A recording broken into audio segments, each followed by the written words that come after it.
Okay, so everybody, we're actually calling. I'm in the morning here in England, and she is in Hong Kong. It's in the afternoon, and she's kindly agreed to have a chat with me about sustainability in hospitality. We're going to talk about different aspects of how it's evolving in Asia, in particular Hong Kong, and based on her experience. Now, she has her own sustainability consulting company.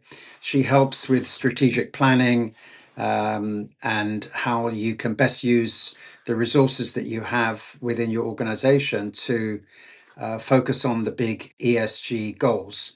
So that's a little bit about her background, but I think the best thing is if she can tell us specifically how she kind of got into sustainability and what she does and why she's doing this doctorate in hospitality at Hong Kong Poly U, which is actually the sort of common feature that we have. We both have that association with Hong Kong Poly U, and she's familiar with Hotel Icon, where I used to be.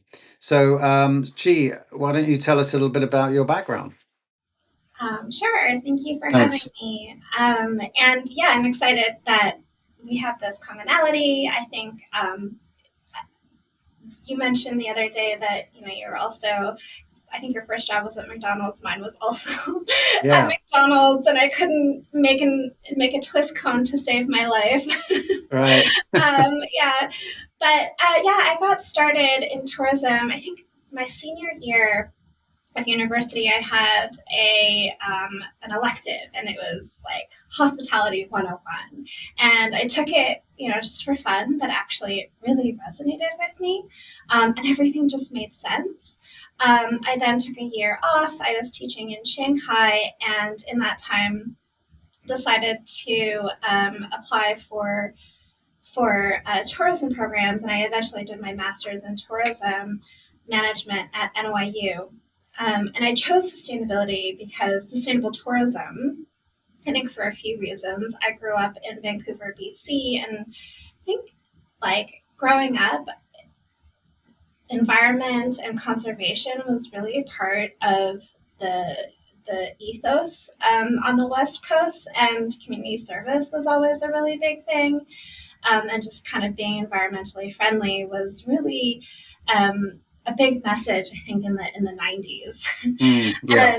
And yeah, and actually, while I was at university, I did a study abroad in London, and some friends and I went backpacking after the program. And I remember being in Venice, and I remember there was some place that served French fries on pizza, and it was on this menu, and it was in English, and I was like, "What is this? This is not Italian at all." And I Yeah. was just like, "How? How is this possible?" And that kind of got me thinking about, like, okay, what is authenticity? What is culture, and why do we travel? And so I did my master's doing in tourism development. And while I was at school, I interned at the Africa Travel Association. And then after I graduated, I moved to DC and worked for yeah, I interned at CREST, the Center for Responsible Travel. And I also worked for a lobbyist. And we were doing some advocacy work that eventually led to the creation of Brand USA, of course, with a concerted effort at the industry, but doing a lot of the grassroots stuff and meeting with elected officials. And then after a year in DC, I'm Canadian, so I wasn't allowed to work in the United States after 1 year of optional practical training. So I left and did some volunteer work in Cambodia. And I was working at the Women's Media Center of Cambodia, and I did some kind of like consulting work, but also had an environmental radio show, Right. and so that was a lot of fun. Eventually, I found a role doing community tourism work in Uganda. So Okay. I ended up there for a year and a half doing community based tourism work, working with different communities that were kind of in the national park surroundings.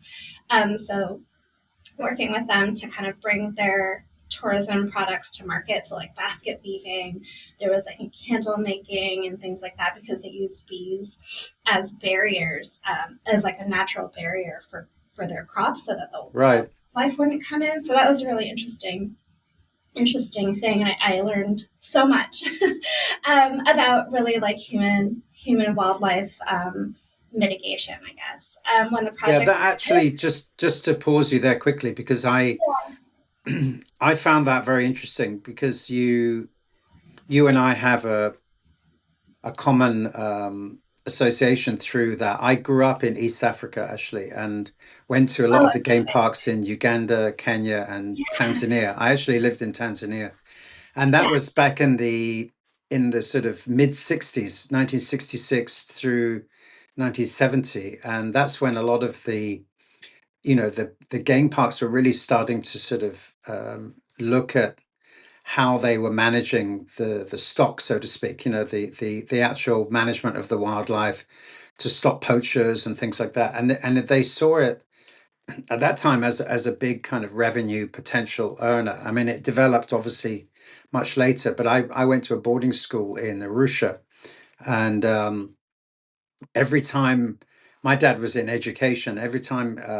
we had a holiday, he had a holiday, so we would take off on through the game parks, and I went to basically pretty much all of the game parks in East Africa over that 4 year period.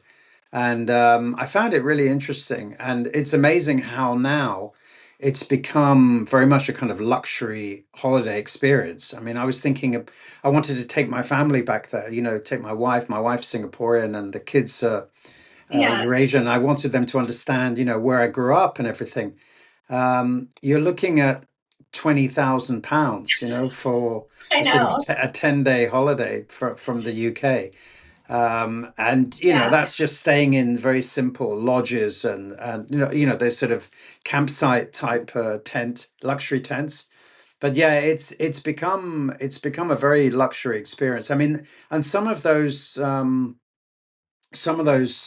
organizations do feature quite heavily sustainable practices, on their website. So it is actually quite a strong selling point. Anyway, I just thought I'd throw that in there because we do have that as a common interest as well.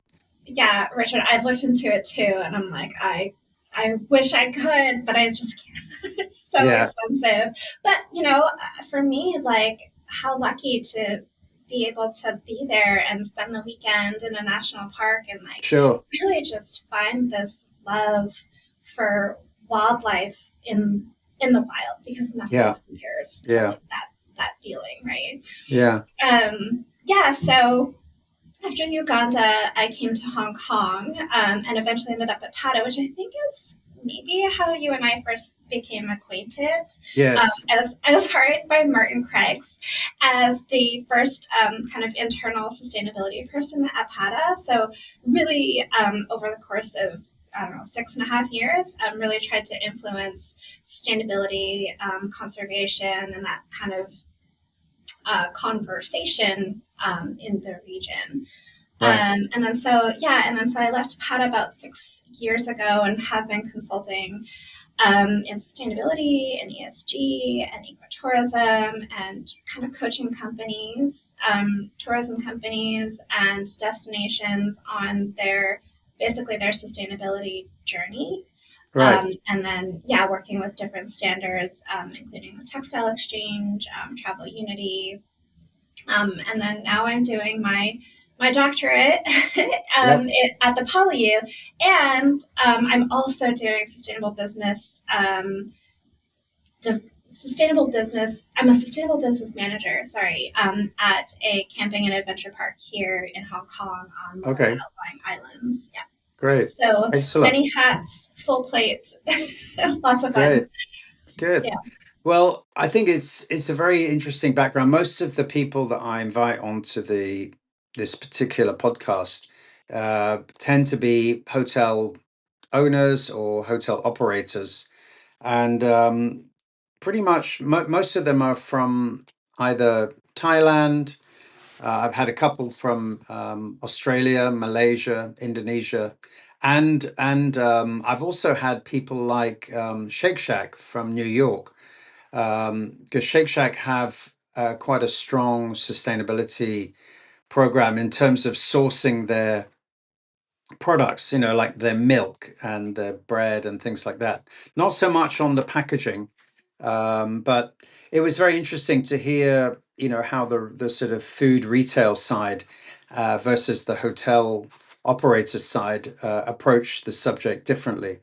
But it's therefore interesting for me to get your take on it, because I'm curious to know who you see as the sort of the companies or the independent hotels that you've come across in your studies and in your observations as being kind of groups or organizations that are very focused on ESG as far as sustainability trends in the hospitality industry, because it seems to me that it's very much governed by what the local rules and regulations are in those particular countries. And if you look at, like Australia versus Indonesia or Hong Kong or China or Thailand, they're all very, very different and they all have different objectives. But I just wondered who you see as, or what do you see as the sort of more important trends, and who's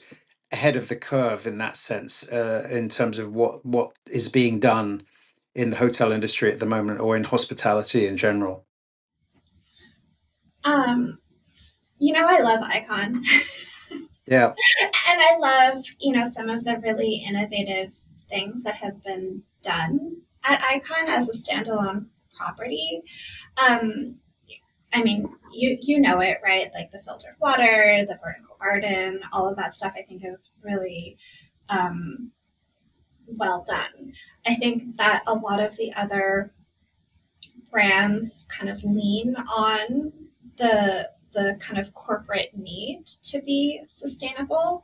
But I think that there's other brands, maybe like Soneva or Six Senses, right? That like you really have to feel it from the heart, and it really has to be part of your ethos rather than some guideline that says that you have to do it. Of course, those are helpful to have the regulation, but I Mm, think in order to really do it well, it has to be part of the fabric of the organization. Not to be cliche, but mm. I think it's true. So when you talk to some of these organizations, I think that from my experience anyway, they tend to think of sustainable practices as being costly. They think it's going to cost them more, or they think that somehow by removing certain luxury features or features that they think guests enjoy having, whether it's a pair of slippers or, you know, um, some extra bags, plastic bags in the drawer, or water and things like that. They think that they're going to get complaints from guests because they're cutting back. I mean, I think that there's a balance where, I mean, certainly with Icon, we found that people really appreciated, a lot of the guests appreciated the efforts being made, and the fact that there was this faucet in the bathroom, there was no bottles required, no plastic bottle, and they thought that was a great idea. The fact that we had an electric fleet of Teslas, and et cetera, et cetera. So do you think that there is this preconception that sustainability costs more money, or you're going to somehow disadvantage the guest? For sure. I mean, sustainability, it's both a cost and a cost savings, right? Like, I think in Mm, order to do it well, you do have to have an initial investment, whether it is just hiring somebody to do the work and to be the champion for mm, you. But then other things like, I don't know, having a food waste digester, like that's a very environmentally friendly thing to have in your F&B operations, right? right. Those things cost money, but they will also save you money because you're not hauling away tons and tons of food, Yeah, for example. Yeah. right. Yeah, I mean that one that we put into Icon, that Orca thing, we actually was actually developed as a prototype by a Cathay Pacific expat pilot. It was he came up with this idea and he brought it round one day and said, can we test it? And the first one was actually quite small. It was about the size of a garbage bin, and it worked really well. And then he developed it into a much larger thing, and it was great because we had all this waste from the buffet at the market restaurant. And there's only a certain amount of stuff that the food angels who used to collect food would take, and a lot of the dairy products and stuff you can't really, keep for much longer. So it would all go into this thing, and would just be digested. It was really cool. I think the other thing is that there are some, I mean, a lot of people do the basic stuff like, changing the light bulbs, and the water bottles and all that type of stuff. But when it comes to things like uniforms, what I discovered at the Icon, the last couple of years I was there, we had a guest who was staying at the hotel who was doing a startup company to use recycled material and also fabric made from things like bamboo and maize and plastic bottles. And I'd not really heard of this. And we just sat down one day and he said, talk me through the process of getting uniforms and for the hotel, because what did you do when you opened? And I explained that we had to find a designer and then give them a brief, and then they would come up with sketches.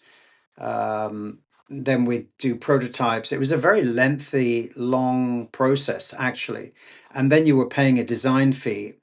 And he said, "Well, what if we could actually have AI design the actual uniform, and then based on your brand DNA, it would come up with different renderings and sketches. So you're saving costs there, and you're saving having to go out and find a designer.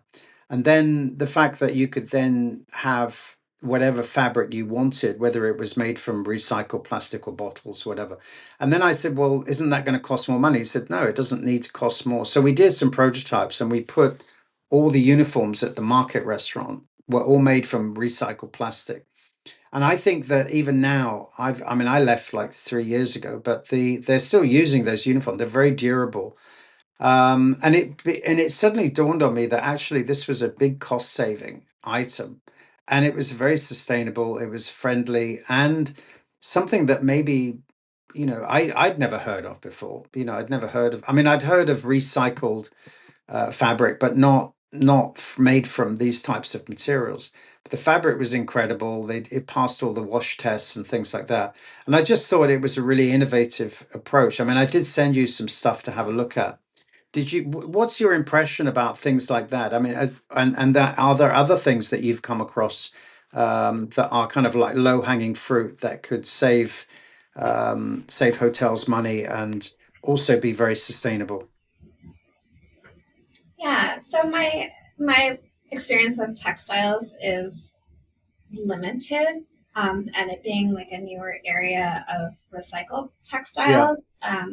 I think that I think it's really interesting, and I think that I'm a certification person, so I think that there still needs to be checks and balances about like where your material actually comes from. What is the life cycle of all of this, and then based on other kind of criteria is like some people might say that, oh, it's just if it's fair trade it's okay, but like I think that there's also questions about like ownership or land ownership and things like that about materials that may or may not be relevant to recycled textiles. So I'm not sure. I think it's a really interesting area, that could be, like if ownership and land ownership is not a question when it's recycled, then is that another thing that actually makes it more sustainable because it's not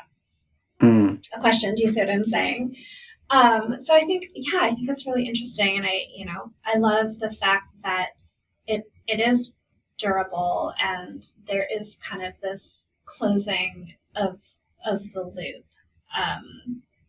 so to speak. So yeah, and then Yeah. your other question. I think from a supply chain point of view, the fact Yeah, that you're not having to buy through a middleman, yeah, with this particular organization, you actually give the staff member like a link, and they would basically just order it directly from the company, like you do on Amazon or Zara or whatever.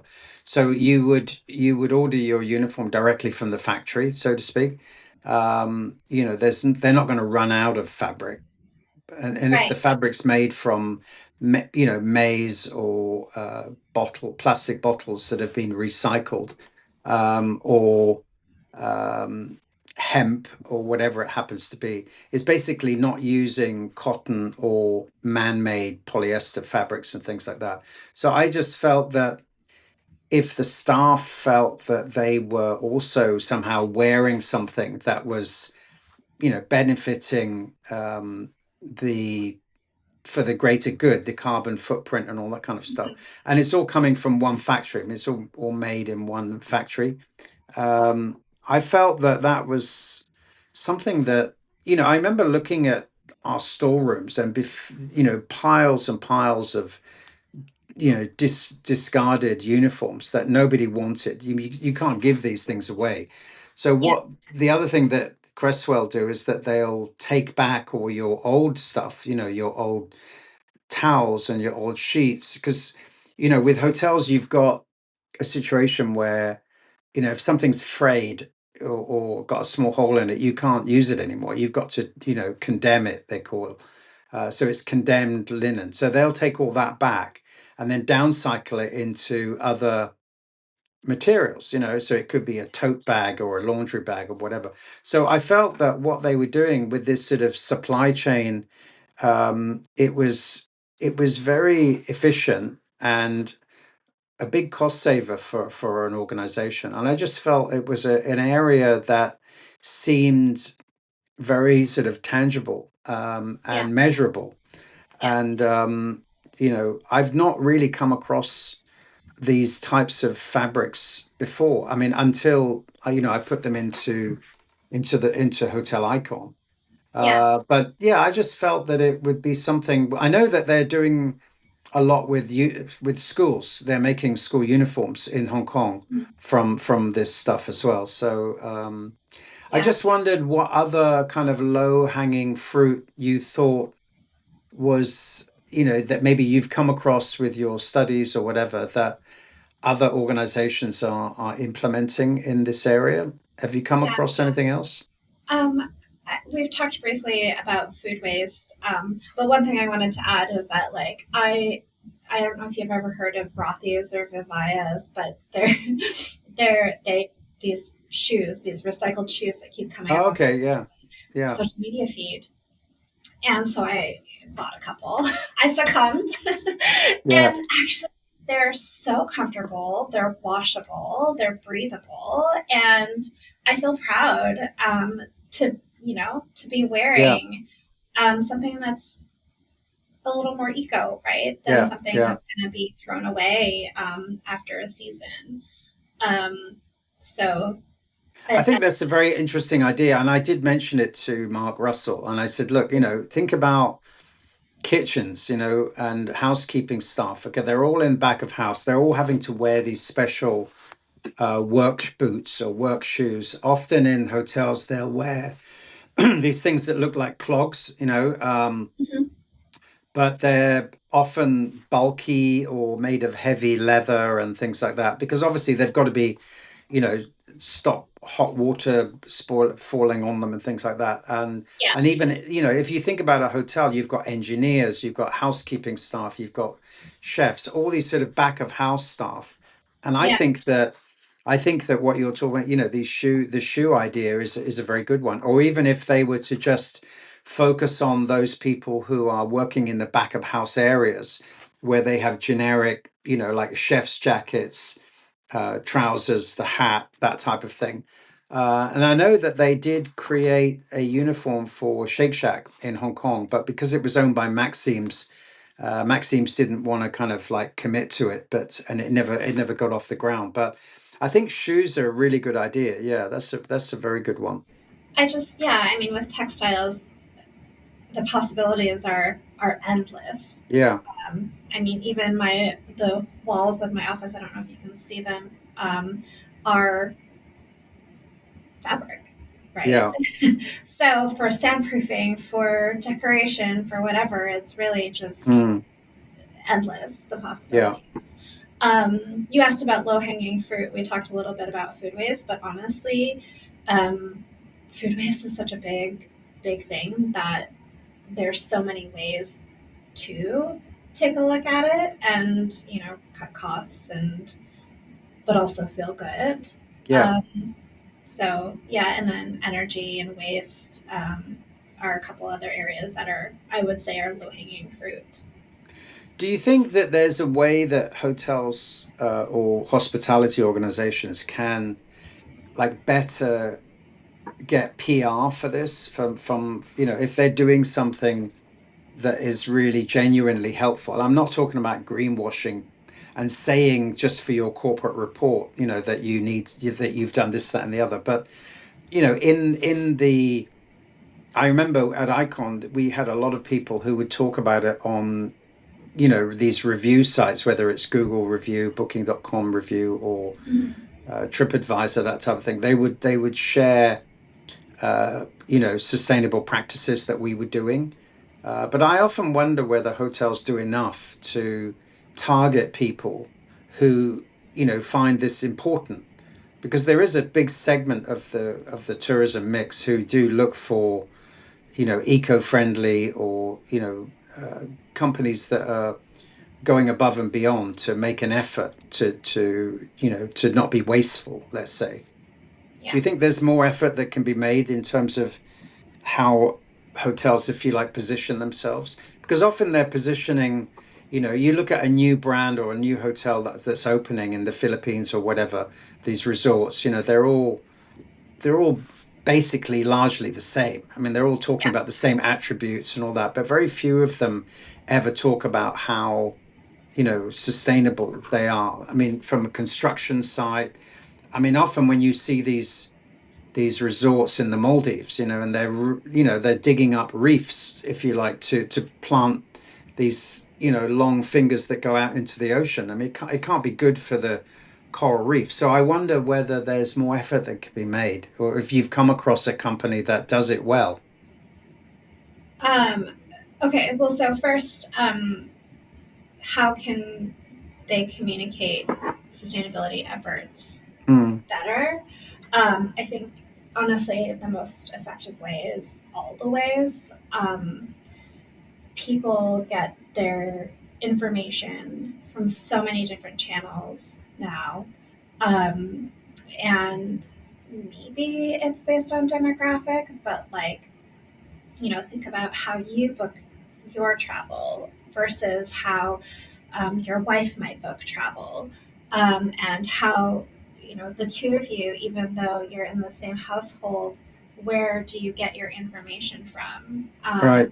And so being able to tell that story, being able to tell that story, period, but then being able to tell the story in a way that different audiences can receive the story is really important. And you can't expect that one channel will get everybody, because we know that, first of all, even if you're, say you're checking into a hotel, and when my family travels, it's usually me that checks in. Am I going to relay all of that information, to the rest of my family? Honestly, I kind of just want to get to my room. So Yeah. if that's an opportunity for you to tell my point is that, you have a limited time.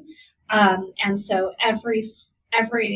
you can expect that at every point your message will get diluted. So in my opinion, any way that you can get that message is a good way. Mm. Yeah. So, I mean, Uh, if you were looking at going to a city, let's say you're going to Budapest, with your family, yeah. and you've got two hotels and they're at the same sort of price point, similar location, they're brands that you're familiar with. Would there be a kind of preference for one that happened to have very strong sustainable practices? I mean, would that win your vote, if you like? It would, but I also wonder if I'm an outlier because Yeah, I work in this space and yeah, yeah, I'm actively looking for this stuff. Um, right. I don't know.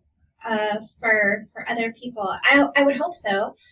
From what I'm But I seeing, mean, let's say they had some, like, PR around the fact that all their staff in the whole hotel, 300 staff, all wore uniforms that were recycled or made from bamboo or plastic, and they'd made a big effort on that. Would that be something, and it was all made by AI, would that be something that would be curious? It would pique your interest and think, actually, that's a really cool idea. Why don't we check that out? I mean, is that something that would be, I mean, I think it's quite a good PR story, and it's something tangible. It's not some esoteric idea. It's actually something you can see. yes, and I would if it was at a resort or something, Yeah, probably also check the gift store to see yeah. do they have scarves? Exactly. Yeah, Do that all the they have like merchandise and everything else. Yeah. Yeah, exactly. Yeah. absolutely. So Yeah. absolutely, I think it's a good So is there any, I check. mean, if you're consulting for a hotel, let's say an independent hotel in Thailand that's opening, and they come to you and they say, can you give us some advice on how to sort of position ourselves? I mean, have you seen any standout examples of a hotel group? I mean, I know you've seen Icon, and we talk about it a lot. Do you feel that there's anybody that's doing it really well and has the balance right at the moment?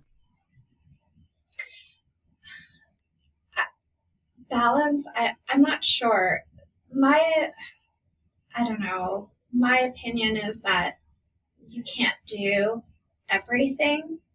Um, there's just no way, right? Yeah, So you kind of just have to focus on a couple things and get started. Whether it's like we were at the Jusatani, yeah, in July, yeah, and their kind of story is okay. They've got this new hotel, but how have they um, taken the legacy of the old hotel and then use that for some of the sustainable building materials? right. How have they recycled their materials into this new property while holding on to that heritage and while holding on to materials that are still usable? Mm, mm. So I think every property maybe has a different story, Yeah. and I think that that's okay. Um, of course, you can always do more, but like really, you just have to start somewhere. I thought that when I used to go on my travels sometimes to the States, I was always enamored with what one hotels were doing. One hotels, they had one in Brooklyn, there was one in Miami, there's one well, actually there was more than one in the States. There's actually one in Sanya now. And this one hotels, they really do it from the ground up. I mean, the whole hotel is built, in a sort of sustainable fashion in terms of materials and everything else.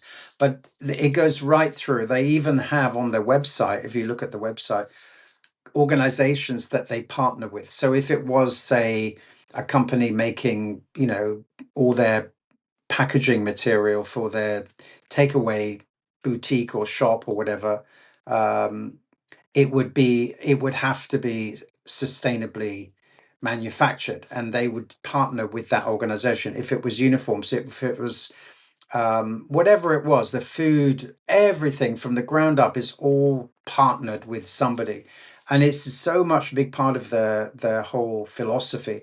And then when you go into the room, all the wood is made from recycled buildings or old doors or railway sleepers and this type of thing. And but it's done in such a way that it doesn't, it actually looks aesthetically pleasing. I mean, it's very well put together, very well designed, and they have. specific interior designers that are very good at working with these types of um, you know reused material. All the cottons and everything that they're used are all made from recycled and bleached. And I thought it's really, really well done. Maybe afterwards you can have a look at it. But I think that that to me is like a model of an organization that does it right, and it's not any more costly. In fact, I think they actually make some saving. I mean, the brand is doing very, very well, and they seem to appeal to a very specific demographic of people who do have the spending power. They fit into the brand niche. All their F&B outlets are also using all their chinaware, all their cutlery and their food item is very, very well done. um, and they also have these water faucet in the room, which I think is and I to me that's like a model, a kind of standout organization that's done it very well. And like I said, they are in Sanya, and I think that when they opened, quite a few owners went down to have a look and see what they were doing. The problem I think that they have, well, a lot of companies, is because if you do it in one hotel, then you're expected to sort of roll it out amongst others. So if you're a small brand or a standalone independent brand, it's actually much easier. Like Icon, we were meant to experiment, so it was sort of almost an expectation that we were doing something. And I could see general managers from other properties come and look at what we were doing and say, I wish I could actually do that, but it just doesn't fit in our corporate guidelines. Um, Yeah, so I think there are some limitations there. yeah. So if you were going to give a hotel company that came to you some advice on where to start, what would you give them? How would you advise them on like, we have nothing in place. Where can we start, and really start to make an impression? Um, I if they have nothing in place, I would always say, well, two things: find someone to be your champion, and then again, I'm a certification person, so certification always offers that roadmap. Yeah, And it's essentially a checklist, right? And so if you never know where to start, then a list, a checklist yeah, is always a great place to start. yeah. And so it doesn't, it doesn't, uh, I should say it is very easy to just start with, 1.1, establish a sustainability Right, policy or department or something like this. And then from there, you build on it. right. You won't be able to check every box all at once, but again, something is better than nothing. And then you just build, So build, build. do you do that? That's very interesting. Do you have like an audit checklist? I mean, would you be able to go into a hotel and say, look, I need to spend 3 days here. I have an audit list. I'm going to go through top to bottom, and I'll give you a score, on how I feel you're doing. I mean, what would you look at? Yeah, exactly. I mean, for you would probably follow some set of guidelines from a certification body. Mm, And then, once you feel some certification companies will give you a coach or somebody that's like helping you through the process. And then once you feel that it's good enough, then you would have an auditor come to say, okay, you do meet these requirements, or mm, this area needs a little bit more work. And if you can fulfill this within a set period of time, then you can receive your certification. And I mm. think that like the for me, the process is more important than the award. But of course, the award is a carrot, right? Yeah. And that's another story that properties or other tourism businesses or even destinations can tell. Okay, good. What do you think are some of I mean, other than sustainability, I mean, in your doctorate course that you're doing, okay, what are some of the really interesting topics that you've come across or stuff that they're teaching you? observations that you've had that have had an impact on your thoughts, or maybe that's swayed you in a certain direction? I mean, going into it with the knowledge and the experience that you had, and now, you're sort of well into. I know you've been doing some assignments. We were talking about the other day. I mean, how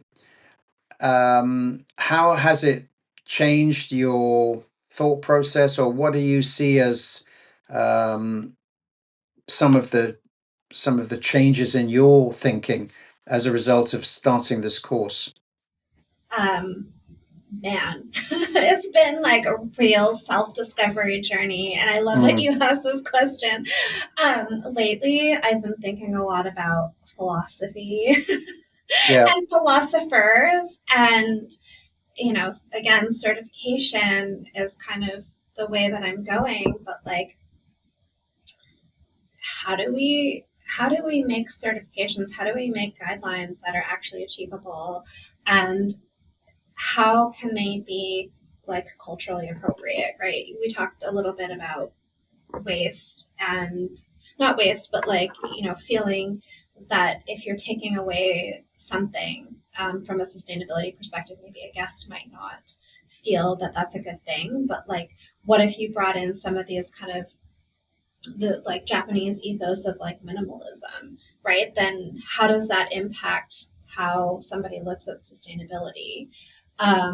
How do you deal with um, you know best best practices according to like a Western guideline of the feedback loop um, when you're talking about sustainability? Because in Chinese culture, that hierarchy is so ingrained. So, how can somebody down here give feedback to somebody up here?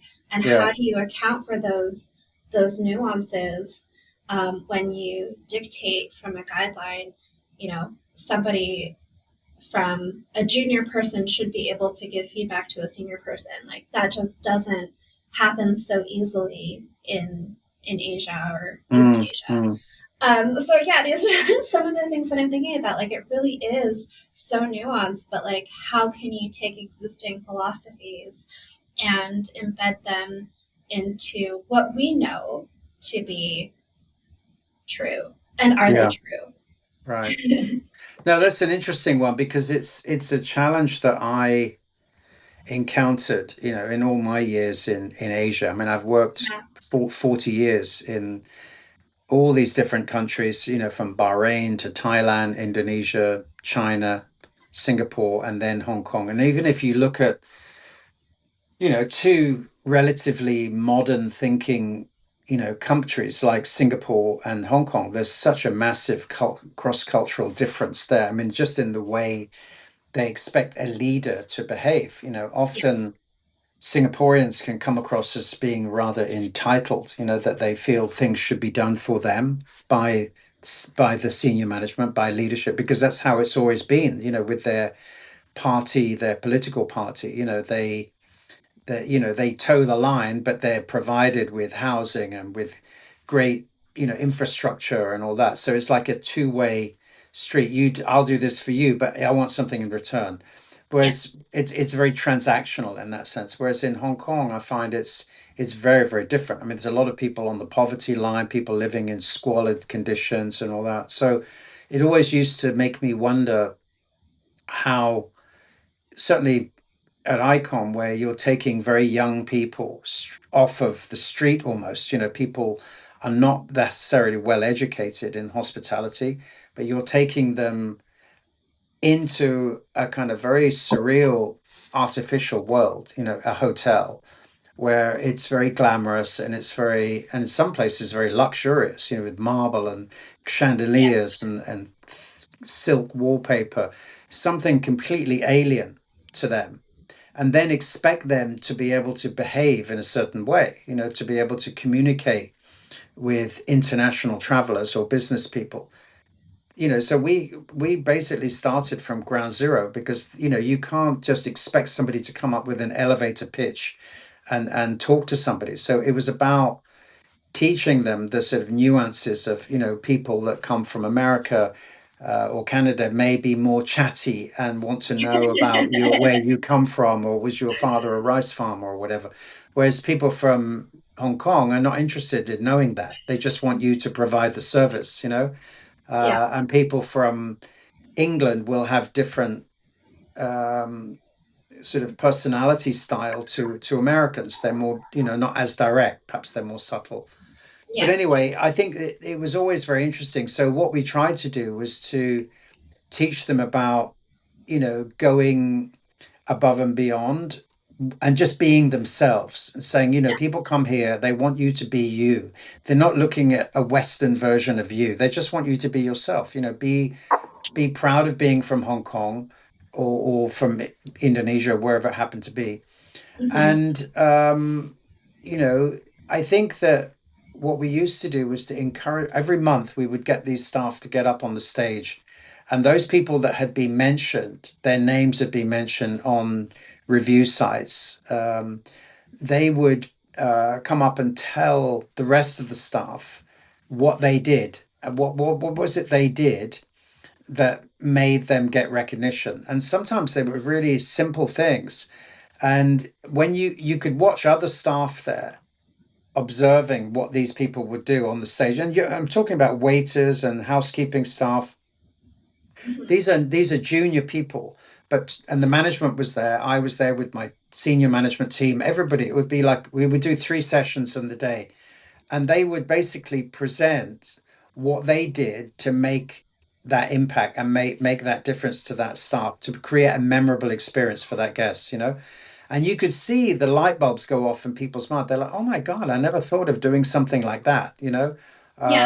I remember there was one girl who was a housekeeper, and she talked about how had, she noticed that this kid, this small child, had 2 or 3 years old, had a rabbit, a small rabbit. And, this child was very attached to this rabbit. Every time she saw the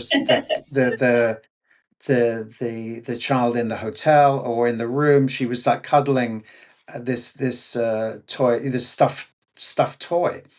So she just decided one day to take an old shoebox and actually have a little bed made and put some sheets on it. And when the child came back to the room, the rabbit was in this little box. Oh my She'd goodness. made a special bed up for this rabbit, and the child was like blown away, that the staff had done, and the Yeah. staff were, the parents were so enamored with this gesture of thoughtfulness and kindness. um, and they wrote about it and took pictures of it and put it on internet and shared it on Facebook and all this type of stuff. And you could see the reaction of the staff. They're like, oh my God, we never thought of doing something. You don't have to just give somebody 3 glasses of champagne to make Yeah. an impact. It can be these little acts of kindness that this woman did. And once you start to propagate these little actions, people really, everyone was trying to outdo one another and say, oh, I did this today and I did that. And they didn't feel embarrassed. They were actually really proud of it. And so Yeah. we would reward people by doing that. And I think that's the thing, is that you've got to be able to get the staff to share Hmm. their things that they did, to make guests happy. And soft quite often staff would come up with really good ideas about sustainable practices and say, this gets wasted, because they're looking in the garbage bins, they're seeing and they're clearing things out and they're seeing what's being wasted. Yeah. And even in the buffet, people tended to, culturally, you see people from the mainland would come and they'd take a lot more food and put it on their plate than what they really needed. They would pile the food up because they thought it was going to be gone. And the fact that you had to say something, because you knew you were going to get, this was half of it was going to end up in the bin. So Yeah. culturally there are a lot of these peculiar sort of differences, and I think you're right to be able to get, to sort of cascade it down the line, if you like, so that those people at the bottom, because it is very hierarchical, I agree with you. And I think that it's something that I miss in this country. You don't see that same passion and that kind of eagerness to sort of care for people in hospitality. You don't see it so much in this country as you do back in Asia. Mm. Yeah, I So mean, I think it does take. Sorry, go ahead. go ahead. Yeah, I guess it does take. It takes a certain type of leader to empower your people and also to inspire change. And again, yeah. it sounds so cliche, but it's true. Hmm.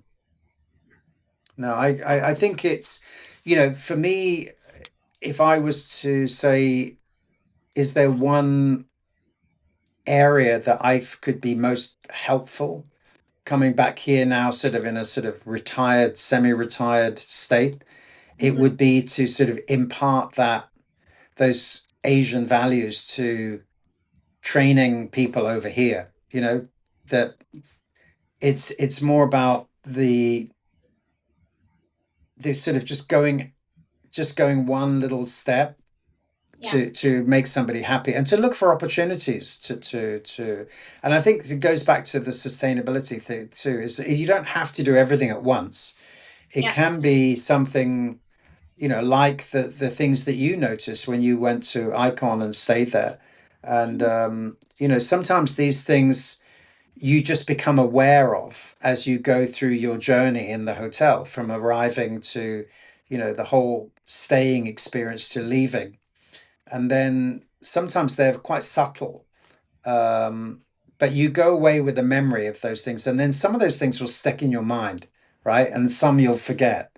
And I think the trick is, how can you make a best impression so that stay in that hotel becomes memorable, and with the rate and how much you're paying for it and everything else. yeah, um, and I think that, I mean, to me, one of the biggest things was the fact that Westerners would always think that the hotel icon idea was a great idea, mhm, doing something that all the money went back to education, etc., and staying in a teaching hotel and supporting something with a greater good. yeah, Whereas with Asian people, it took a lot more work, to get that I thought across. You know yeah, what I mean? yeah. They're expecting substandard Yeah, service, exactly. Like, probably. why would I entertain my client in a teaching hotel? Yeah, It shows that I don't respect that person, because I should be taking him to the best, that type of thing. But later on, I think when people realized that the service there was great, and the staff were very caring and everything, it was about building up the reputation. And I think, when I left, I felt I could at least say I left some sort of legacy behind of what we set out to achieve. And it's great that you've experienced it. I mean, what is it that is meaningful to you about Hotel Icon? I mean, from your experience there, what is it that sticks in your mind? I mean, of course, there's that relationship because I'm a student there, Yeah. right? But I think it's, I think it's meaningful to be to how do I say this? Like, when people ask me to take surveys for research, I will. Mm, And so, if you want me to dine at your restaurant so that you can practice serving, yeah. if you want me to stay at your hotel so that you can practice making the bed, like, yeah, I would love to. And actually, the story from it and the way that the story is told is so compelling. Yeah. Even the way that, like, when you, I think when you go into your hotel room, the TV screen, like, there's a part of it, there's one box that tells the story, or it talks about the School of Hotel and Tourism Management. And, there's this link and all these little things about how the hotel came to be is not like any other hotel that I've stayed at. And so that in itself makes it a unique experience. Are you And the there? view is incredible. So, so And the restaurants are good too. I mean, I have zero complaints